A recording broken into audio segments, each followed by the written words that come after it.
पीछा छोड़ राम और लक्ष्मण ऋषि विश्वामित्र के साथ चल दिए।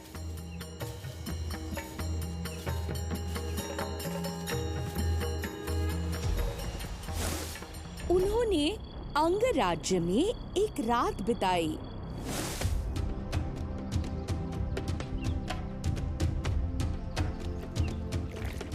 फिर महान ऋषि की प्राचीन कहानियां सुनते हुए सरयू नदी पार की।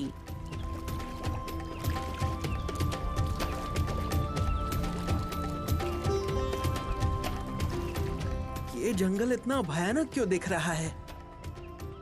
नदी के दक्षिणी तट पर पहुंचते ही राम ने ऋषि से पूछा। सदियों पहले देवताओं के राजा इंद्र को राक्षस वृत्र को मारने के पापों से मुक्त करने के लिए स्नान कराया गया था। ये गंदा पानी मलदा और करूष के इस क्षेत्र पर गिरा।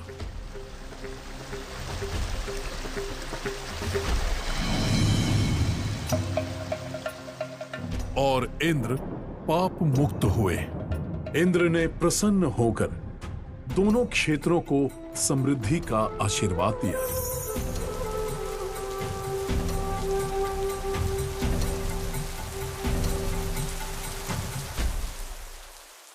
लक्ष्मण ने भयंकर चीखों और दहाड़ों से गूंजते घने जंगल को देखा।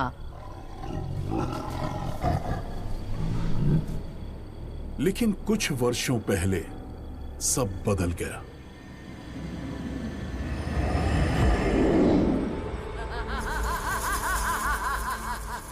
ताटिका नामक एक यक्षी जो कोई भी रूप ले सकती है और जिसमें 1000 हाथियों का बल है, अपनी जादुई शक्तियों से मलदा और करूष में अशांति फैलाती है और ऋषियों को सताती है।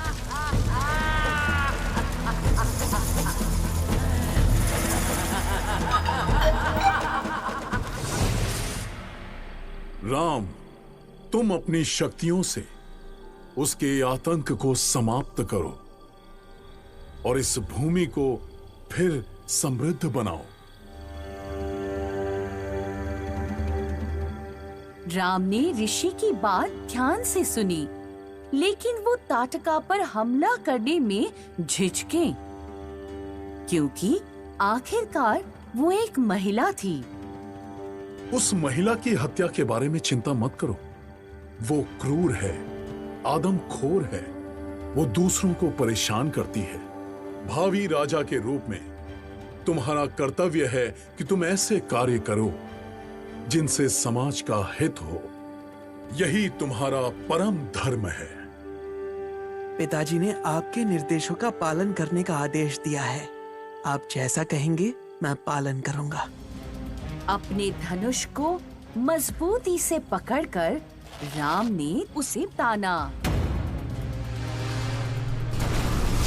जंगल के बीच एक तेज आवाज गूंज उठी।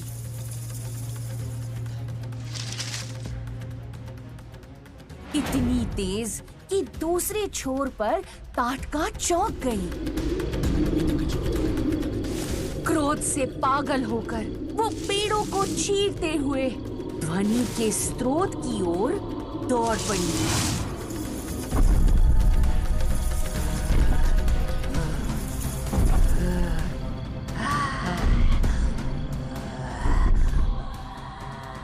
इस भयंकर यक्षी को देखो लक्ष्मण, मैं इसे हरा दूंगा।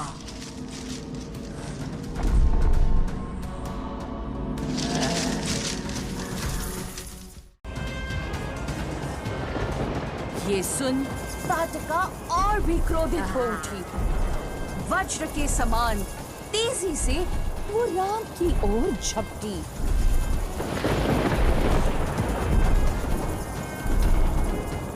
धैर्यतापूर्वक राम ने निशाना साधा और बाण छोड़ा। तीर हवा को चीरते हुए ताटका के सीने में जा घुसा। आखिरकार विशाल यक्षी ढहते पहाड़ की तरह ढेर हो गई। अंततः उसने अंतिम सांस ली।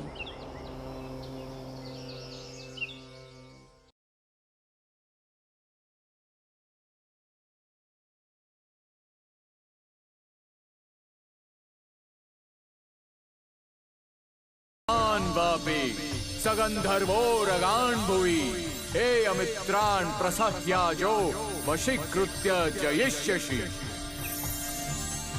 मंत्रों और दिव्य हथियारों जैसे राम को कई उपहार मिले जो उन्हें आगे मदद करेंगे।